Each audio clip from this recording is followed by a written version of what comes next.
Welcome back and thanks for staying with us. You're still watching Rapid Done right here on Rapid Television. And of course, it is now time for the big conversation. My name is Victor. Okay. My name is Martha Alu. Welcome to the 9 o'clock conversation, and thank you for being here from the hour of 7 up until this minute. Of course, the big conversation is a big conversation, That's and it's right. such a big deal because, yes, security is important. It is. Our lives are important, and these conversations must go on in the social space until we find a solution. Very true.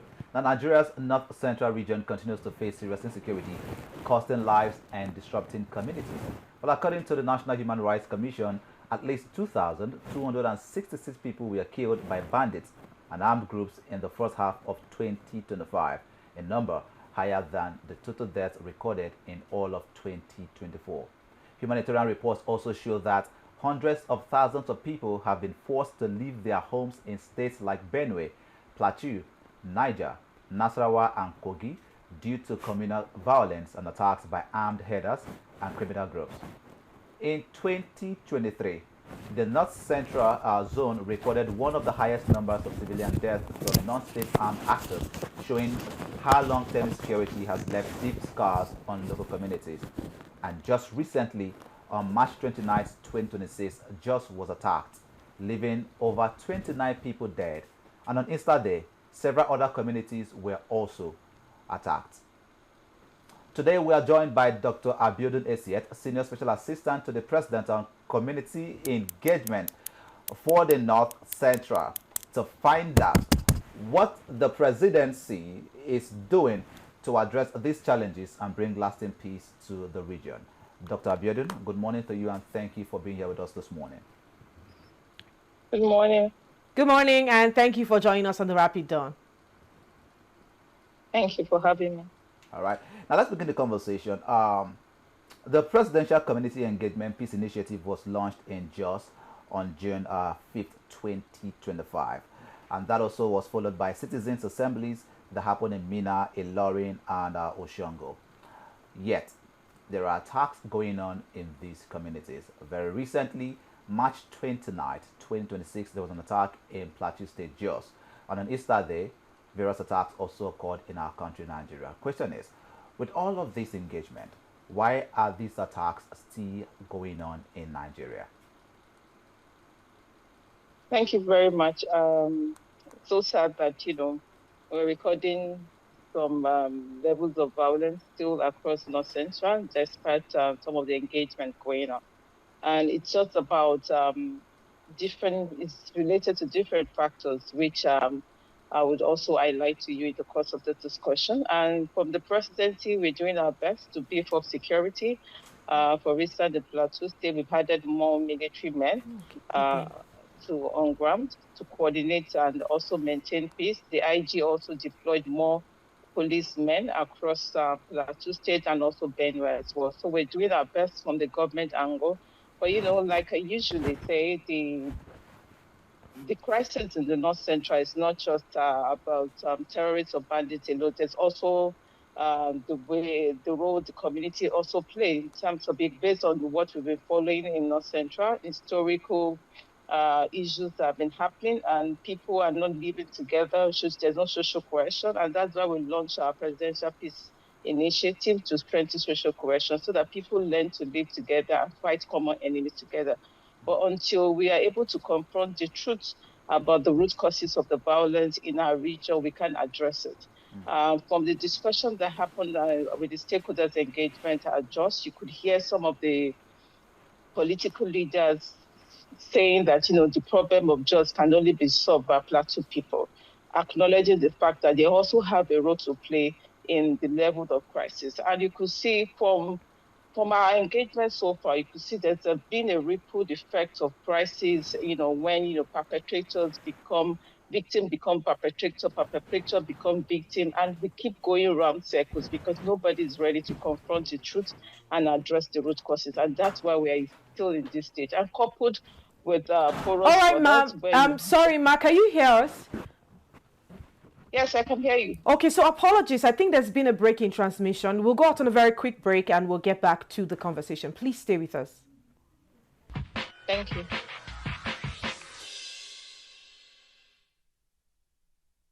This is Rapid Broadcasting Network, RBN. We connect people, power stories, and amplify voices. On Rapid TV, we're rooted in culture and your window to the stories that matter. From news to lifestyle, we inform, entertain, and uplift.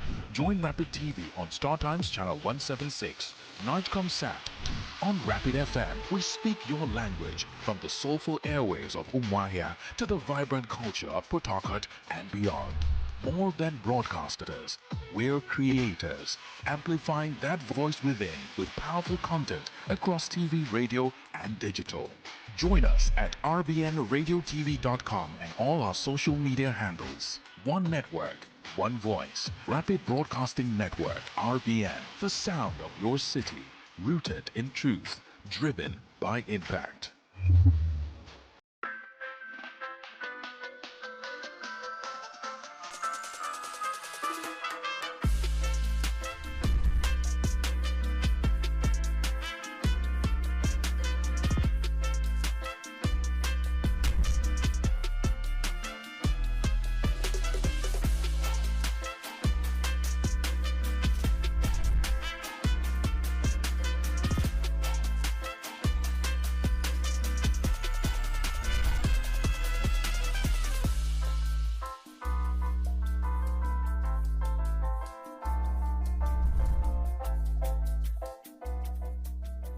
Rapid TV, rooted in truth, driven by impact.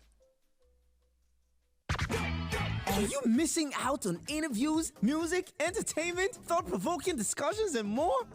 Don't sweat it, man. We've got you covered. No matter where you are, be part of the action 24/7, online and live. Cesar Radio.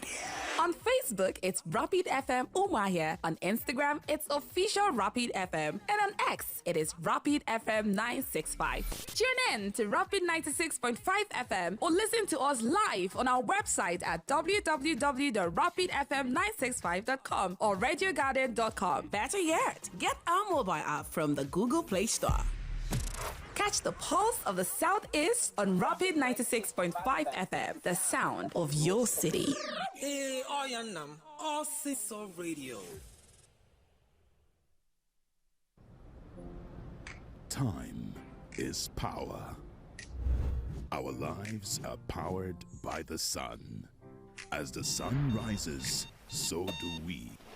As we trust it to rise and set without any worries interrupting your morning with our hybrid all-in-one inverter.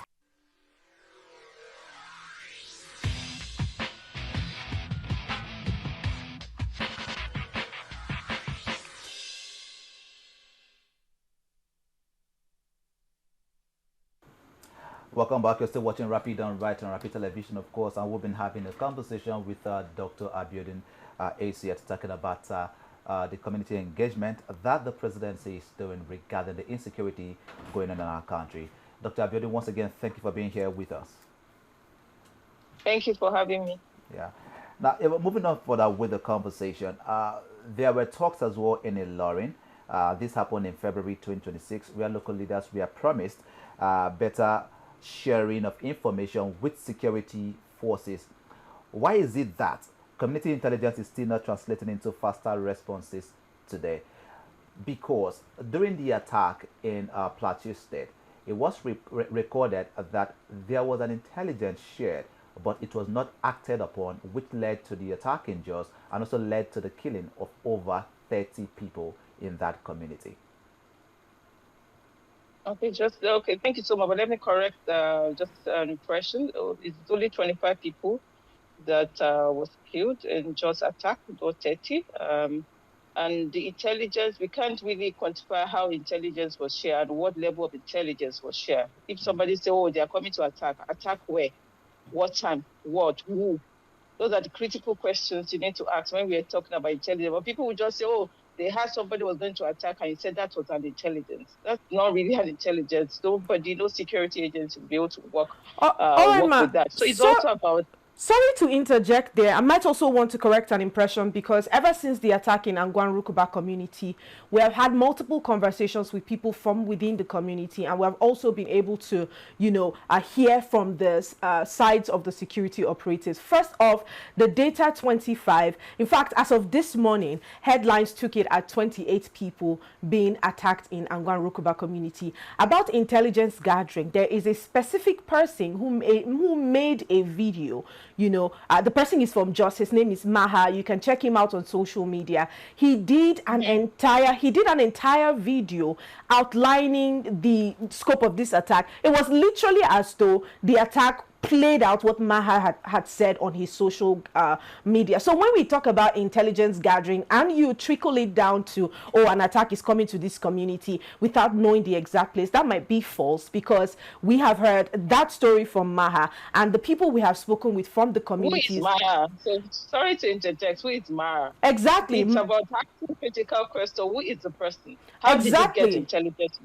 How did you know what to, we are not asking critical questions about who a person is, and how was the preview to get this information. Just like what some other international people say, you said you had a gunshot in your hotel. Later you said, your partner called you. There's variance in the discussion coming up. People are just trying to promote themselves or project something. But the attack happened according to how Maha had said. And that's what I'm asking. Who is Maha? We should question him and bring him to the custody and say, how did you get the information? That's where you come in. That's where you and the security operatives come in. They have to do that. The security agency has to do that. Asking critical questions. How did you get this information? You see people using their own TikTok, sharing information, sharing about military operation, and giving those information to the people that are meant to attack us. We've had instances where we have informants within the community telling bandits about when the military or when the security agency are coming for their operation. In that way, we've affected the operations of the security agency. We've had so much of that. So we've recorded growing numbers of informants within our community who are not helping the security agency. There are some communities, even in Benue State, where you'll be hiding the people who are attacking you because you are from a particular tribe or you are from your religion, and say, no, but nothing happened. Security agency cannot be everywhere. We can't be in any community. And we are depending solely on community intelligence. So before anybody comes out and say, I have an information, who are you? Who did you give that information to? We also recorded the fact that there's a wide trust gap between the security agency and the committee people. And that's where my office comes in, where we are educating people about, okay, this is how you relate to security agency. We are setting up committee peace structure so that you can have an early warning and early response mechanism where you can relate with security agency when you notice any slight movement or any slight changes within your community. That's the way to go. But, we can't say just if somebody has an intelligence report and we take it like that and say, no, I recorded it, I said this. Who did you give that information to? And how did you get that information? Those are critical questions we also need to have. All right, thank you. Thank you very much. I like the fact that you ended your answer by saying that who did you give that to and who did you speak to? Exactly. I understand that for a city that is as vulnerable as Jos Plateau, because of the incessant attacks that have been in those communities, I'll say 2025 it was quite enormous, and 2026 that same trade of consistent attacks on the Jos Plateau continued yet again in 2026.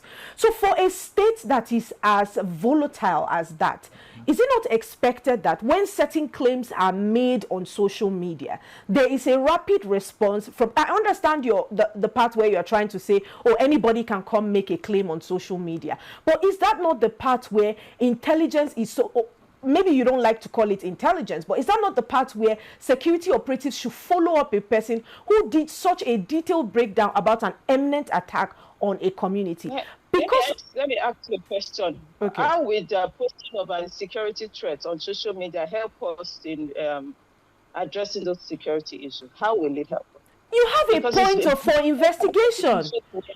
That's a point for investigation. I don't really act on social media posts because it can be politically instigated, religiously instigated, so I don't act on social media posts. Before you posted that, you should have actually called the attention. So I'm addressing a similar issue as well in Kwara State, where a community will just post, they are attacking us. You post it on social media. The people that need to get the information are not getting it.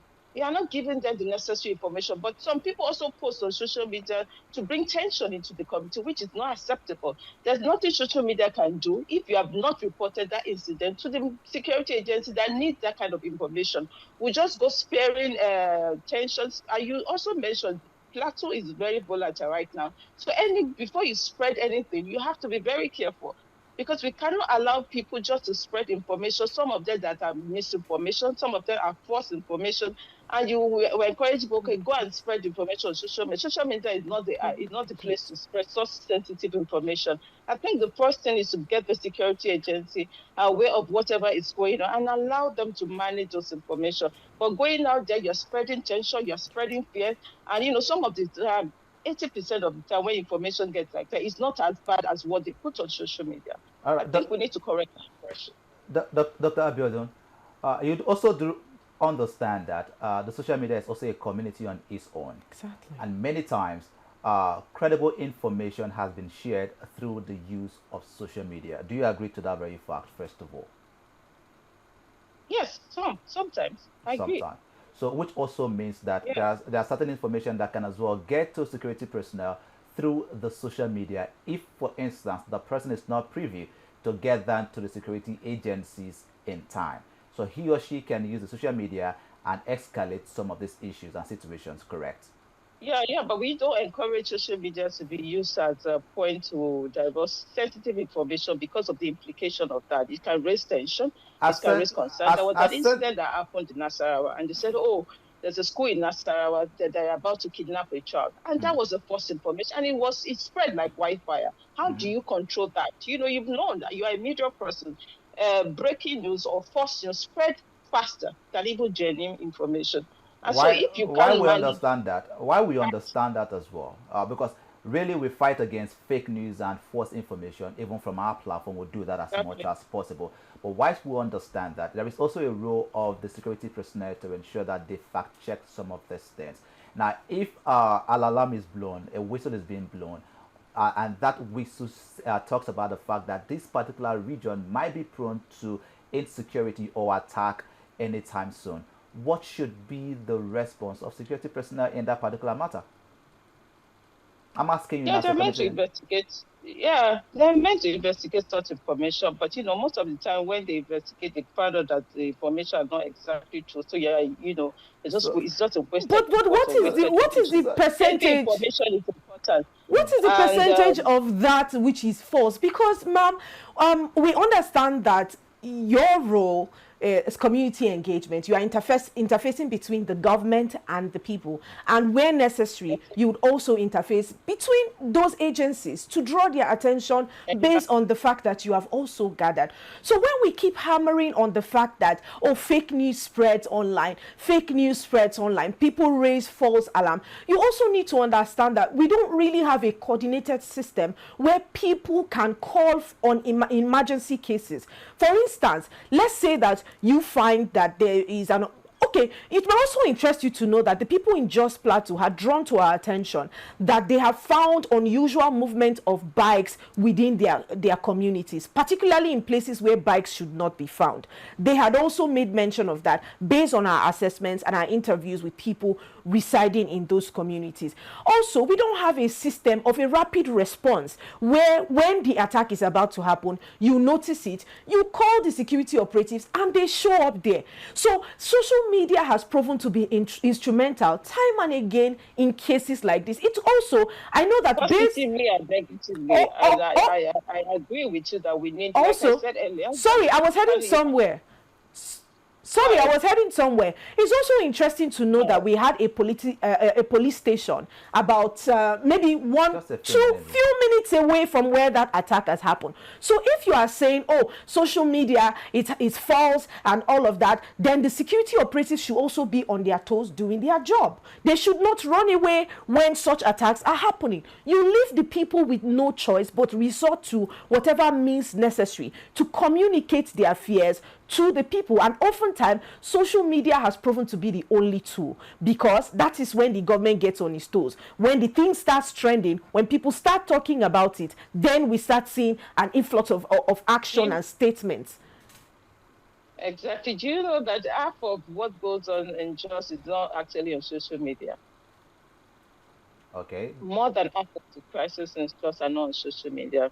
Because, social media is also used by people. It depends on the followers you have, the groups that you're managing. Some other minority group don't have that luxurious level of using social media the way other ethnic groups are using. So quite a whole lot. So if I depend only on social media, then I'm getting half of what is happening in Plateau State.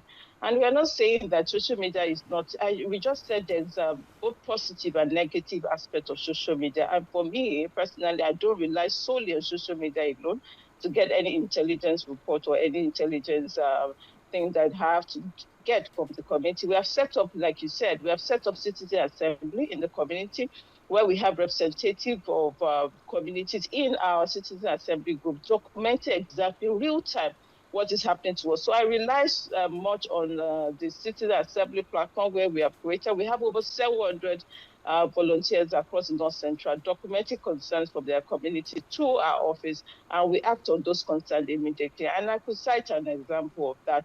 There was an insecurity issue in one part in Abuja. There was also a crisis whereby a fake hospital was operating and they kept doing operation and people were dying. And within 2 hours, that hospital was locked because we had an intelligence, we had a briefing, we had a community and citizen assembly volunteer in that community reporting to us what was going on, and that was a fact. So for me, I don't really rely on social media, but the security agencies are also using social media to monitor occurrences and also get the intelligence they need to get. But most of the time, the negative impact of spreading such news is overwhelmed by the positive impact of using social media, and that's my position All on right. this issue. You talked about a volunteer group that you have set aside and they're giving you intelligence gathering and what have you. I just want to ask, how exactly does that translate into preventing the attacks on ground? Because if you say you have this volunteer group, they give you intelligence gathering, it means that they must have given you intelligence about the attacks that have happened in Plateau State, from the Yewata one, which happened in 2025, and the most recent one in Angwan-Rukuba, that in other communities within Jos. It means that you must have gotten that intelligence attack from your team on ground. How did that translate to preventing attacks within Jos? Okay, so we are a community-based institution where we rely on community, we engage. We are not a security outfit. So our work is to relate exactly what is going on in our community in terms of intervention from federal government, not just insecurity. When it comes to federal government infrastructure, federal government intervention, we get all the intelligence as one, but we would address it according to the a federal agency that is responsible for that. So in terms of insecurity that you're talking about, once we get any intelligence report concerning anything, we relate it immediately to the head of any security outfit in that state for them to know this is what we have gotten and for them to set up something. Like you said, we have set up the Presidential Committee Peace Initiative in Kogi, Benue, and also in Plateau State. And their work is to signify and identify early warning, early response. For instance, a cattle was rustled or somebody killed a cattle in the community. It's as simple as that can be. It could lead to high level of other attacks. So if you don't get to the root causes, set up early warning, early response immediately when you hear such attack, it can lead to other bigger attacks. And that's why I said most of the things that you see are not actually recorded. So when we get information, we set up our early warning, early response mechanism, and we relate directly to security agencies, say, this is what we are getting from this community, and they respond on time. But the timing of responding by the security agency also is affected by so many things. Number one, the distance where the report is coming from. How do you mobilize the network infrastructure? How do you mobilize every military vehicle to that place? And the timing at which you got the information also matters. If you're getting the information late, then the timing you respond will also be a bit late. All right, Dr. Our Abiodun. security agency okay, go ahead. For the record, they have never arrived early. Now let's so be clear. Now you talked about the fact that you've talked about the fact that you have early warning, early response thing, which of course also means that correct me now or confirm this to me as well, that to a level there was a form of intelligence that was shared to you whilst as a community engagement official. Is that correct? Yes. All right. And once that intelligence was shared as well, what was it that you did with that information? So she shared it. You shared We it with shared it to verify security outreach. all right. It was also on the record that just a few minutes, from the junction where the attack happened in Jos Plateau State, that there is a police station seated there. Now, of course, you mentioned That's that. right. Yeah, you also mentioned that it depends on the proximity where the security personnel are. That's where they can respond effectively.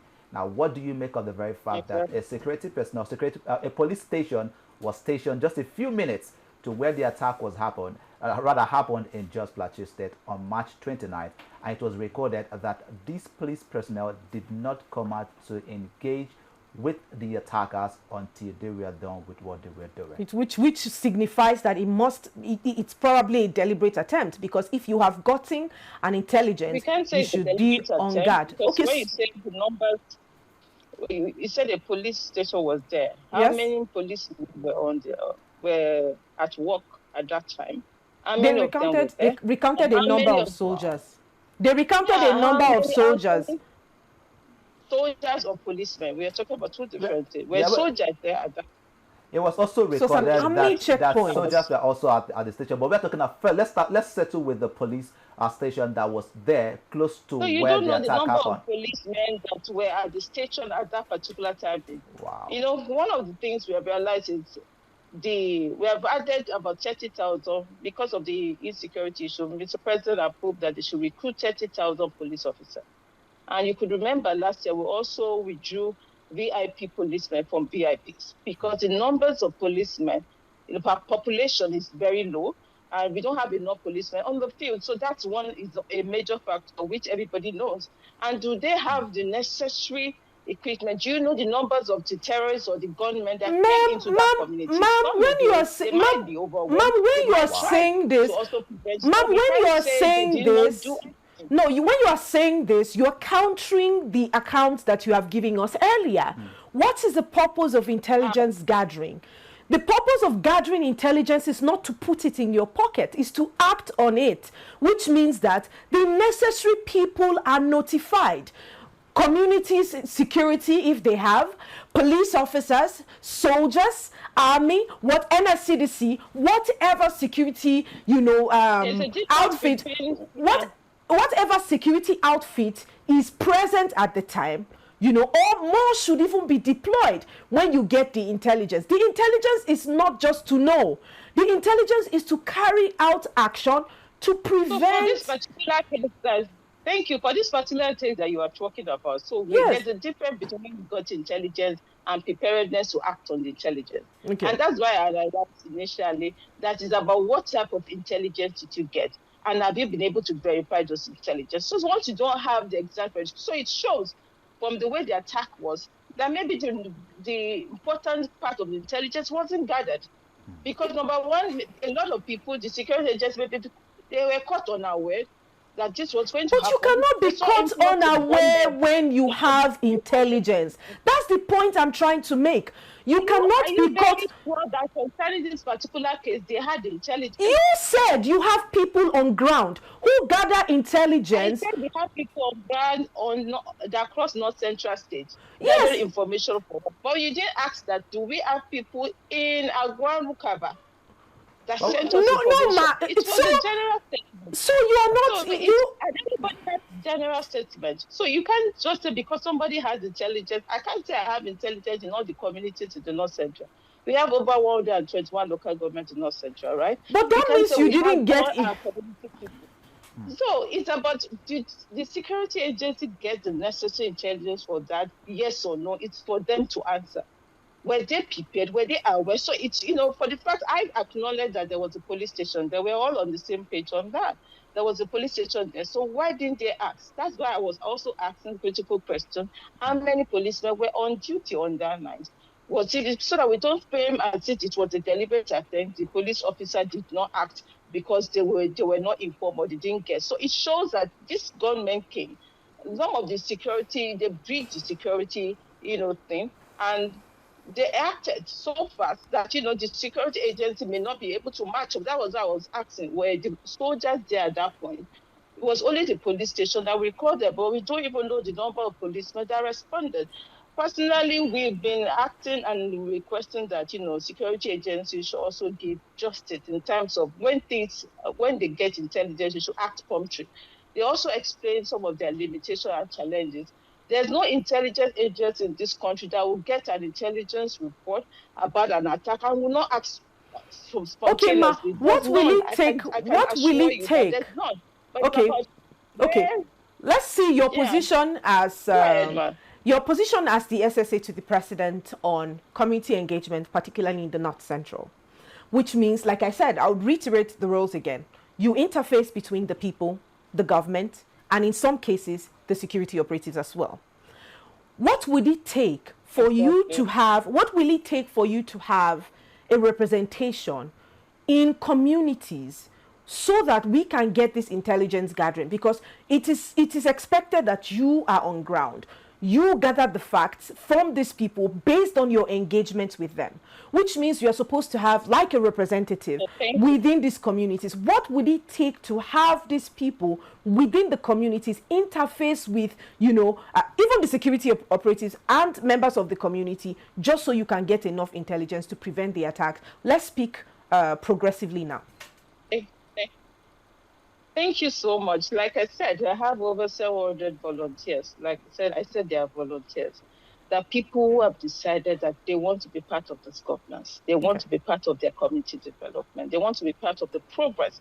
Because I'm of the opinion that democracy is beyond voting. We encourage our people that you don't wait until after 4 years of an election before you participate or contribute to governance. And that was why we started what we call the Citizens Assembly. It's purely a voluntary-based establishment where people volunteer, come and show their, commitment and say, we want to be part of this because we've seen what you've been doing. And we're gathering more people, gathering on everyday basis. When we go to communities, people say, I want to be part of your establishment. So it's not something we say we are recruiting people for, because we want it to come from the community so that anything that is happening in your community can be well documented and you could have federal government presence. We don't just do it online. We go physically from the Kwara State. I just finished from Kwara State, where I had a physical citizen assembly section, gathered all the stakeholders together, different religious groups, traditional groups, together in one room, in a round circle, and said, okay, tell us what are the issues. That's the physical city assembly we've done. We also just got back from Benue as well, where we had the city assembly section in Zone A, where we gathered people from 7 local governments and asked them what are the issues. And the top agenda of those issues were insecurity. And when we are setting up the city assembly, we also send a notification to members of security outreach.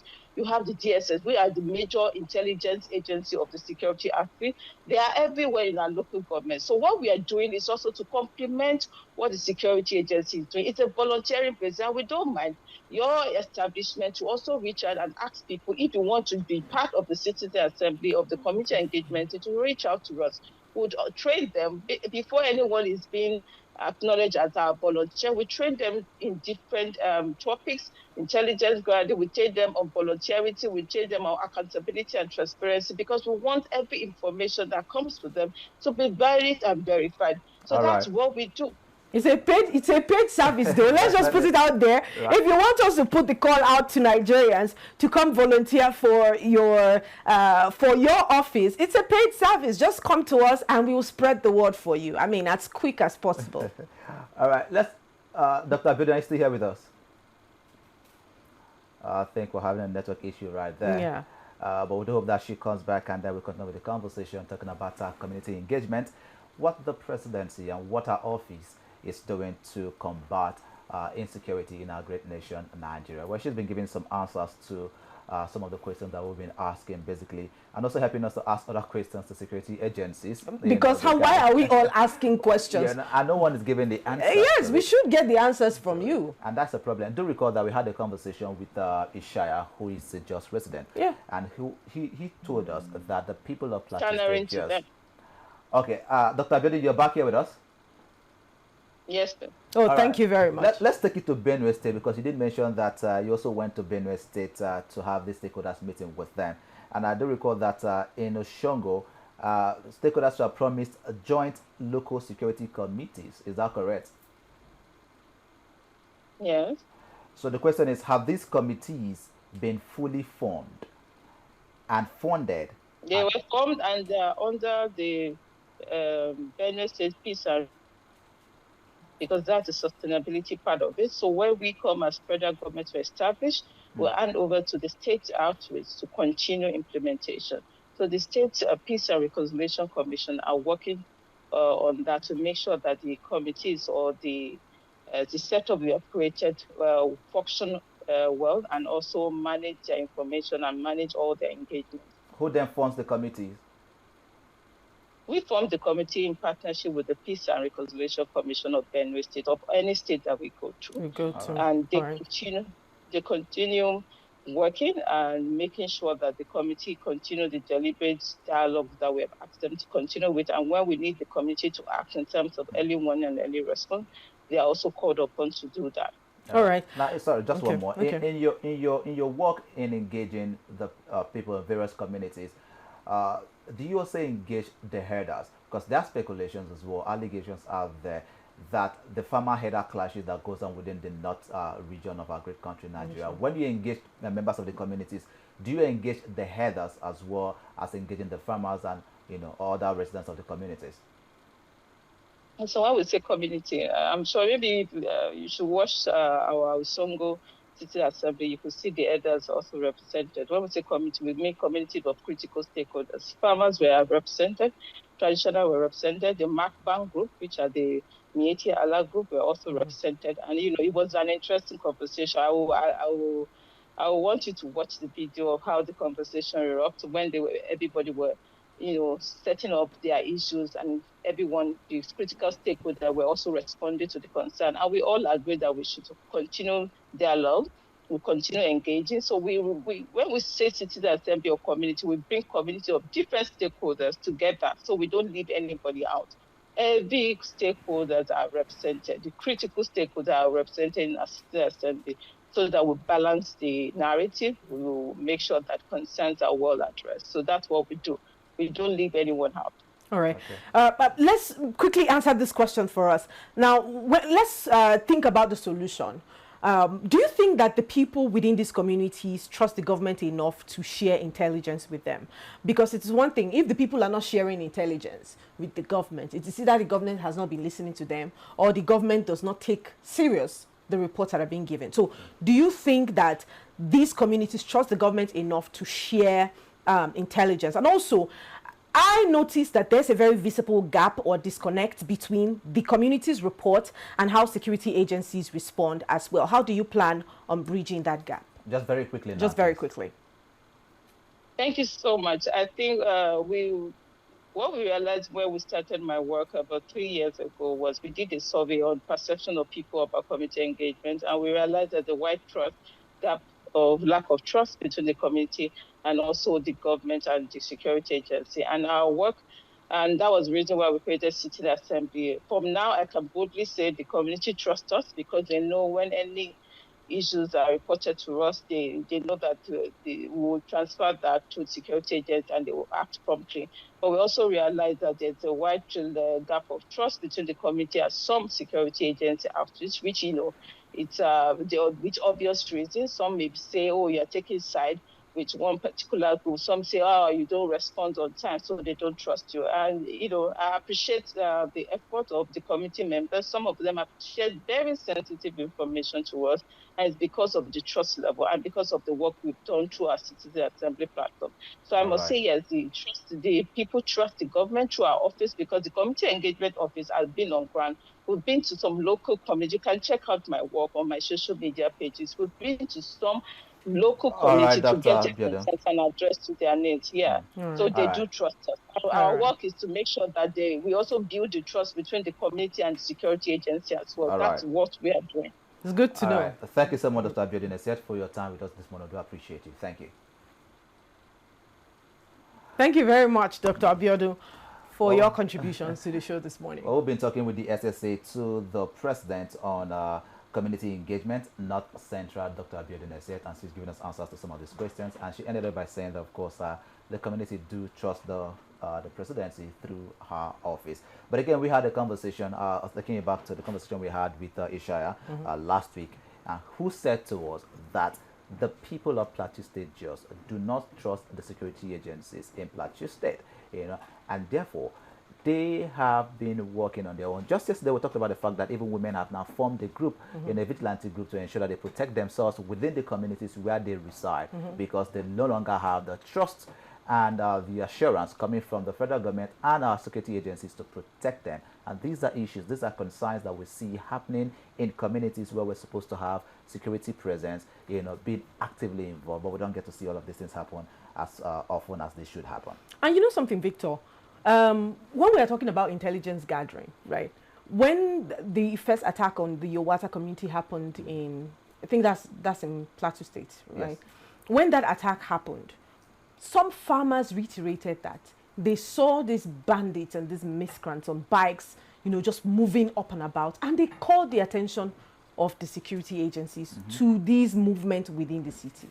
So when we want to come out to say, oh, we don't have intelligence, you don't have a coordinated system where these people can send intelligence to. So they do it haphazardly in the way that they know how to do best. If social media works, let it work. If calling out the police works, let it work. So you cannot fault a system that has been able to work for them a bit over time. You cannot fault it over a system that doesn't even work at all. Right. So when you get this little intelligence gathering, or she doesn't really like to call it intelligence, when you get this information, for a state that is as volatile as that, every information is necessary. So you are not supposed to act on every information, but you have to investigate every information. That's right. And there is a very huge disconnect between the security agencies, her office, and which other agency now? There are three agencies I was looking at. There's a very huge disconnect between the community, her agency, and the police. Because if they go to these communities to find that out, if the people don't trust the security operatives, they trust the community engagement officers that have been placed in those communities. So they speak to them. These community engagement officers now should relay the message to the police. So you see, they don't work as a team. And this is why it is easy for such attacks to escalate all the time. Because when you are acting in isolation, you can't act in isolation. The community cannot get the information and keep quiet about it. Exactly. The engagement officers cannot get the information and pocket it. They have to relay to the people who can act on the information that is being given them by these community members. Of course. So it is not the community, it's the proactivity of both the security officers and the community engagement officers. So that also reminds us of the very fact that we're more reactionary in this part of the world than proactive, and that's exactly what she said to us. She said the time when they get the information, it will take time. When lives are concerned. And she actually asked the question: how many security personnel were actually in the office? How many police officers were available as at the times when that's an information she should have to give to us. And so it just goes as far as telling us right now we need proper structure. We need to ensure that the security personnel of our great nation, the architecture, is properly looked into to ensure that lives, properties are secured and protected here in Nigeria. With that being said, this is all we're going to be taking on today's edition of Rapid Dawn. Do remember that you can follow us on our social media pages across our platform at Rapid TV. You can get to watch all our episodes on YouTube, official Rapid TV, and wherever you are in the world, you can watch us live using our website www.arabianradio.tv.com. My name is Victor. Okay. My name is Martha Alu. Thanks for joining us on the morning show, and we'll see you tomorrow.